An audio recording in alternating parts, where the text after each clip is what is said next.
कन्नप्पा नयनार की कथा। प्राचीन काल में दक्षिण भारत में एक महान शिव भक्त हुए जिनका नाम कन्नप्पा नयनार था। वे उन 63 नयनार संतों में से एक थे जिन्हें भगवान शिव के अनन्य भक्तों के रूप में पूजा जाता है। कहानी का प्रारंभ। कन्नप्पा का असली नाम थिन्नर था। वे एक शिकारी समुदाय में जन्मे थे और उनके जीवन का मुख्य कार्य शिकार करना था, लेकिन उनका हृदय अत्यंत कोमल और प्रेम से भरा हुआ था।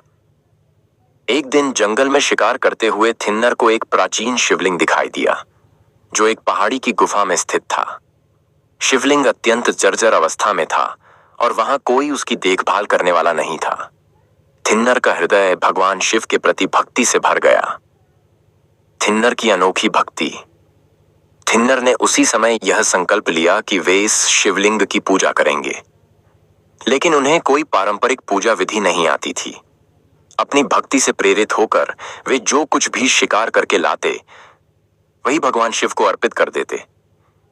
वे अपने मुंह में पानी भरकर शिवलिंग को धोते, जंगली फूल तोड़कर चढ़ाते और शिकार किए गए मांस को भगवान के भोग के रूप में अर्पित करते।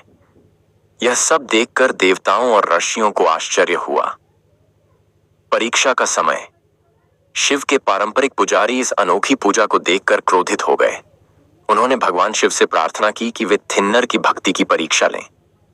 एक दिन शिवलिंग की एक आंख से रक्त बहने लगा। पुजारी घबरा गए और मंत्रों का जाप करने लगे, लेकिन रक्त बहना बंद नहीं हुआ।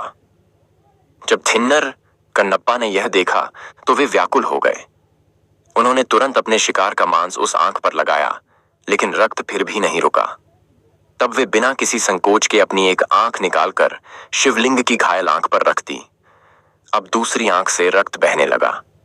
कन्नप्पा ने बिना सोचे समझे दूसरी आंख भी निकालने का निर्णय लिया, लेकिन इससे पहले कि वे अपनी दूसरी आंख निकालते, भगवान शिव प्रकट हो गए और उन्होंने कन्नप्पा को रोक लिया। भगवान शिव ने उनकी भक्ति से प्रसन्न होकर उन्हें दिव्य दर्शन दिए और उन्हें वरदान दिया कि वे अगले जन्म में एक महान संत के रूप में प्रसिद्ध होंगे। कहानी की सीख। 1. सच्ची भक्ति मन से होती है, न कि बाहरी आडंबर से। 2. भगवान अपने भक्त के प्रेम को ज्यादा महत्व देते हैं, न कि पूजा की विधि को। 3. त्याग और निस्वार्थ प्रेम से भगवान को प्रसन्न किया जा सकता है। कन्नप्पा नयनार की यह कथा हमें सिखाती है कि भक्ति में प्रेम और समर्पण सबसे महत्वपूर्ण होते हैं, न कि कोई विशेष विधि या नियम। क्या आपको यह कहानी पसंद आई?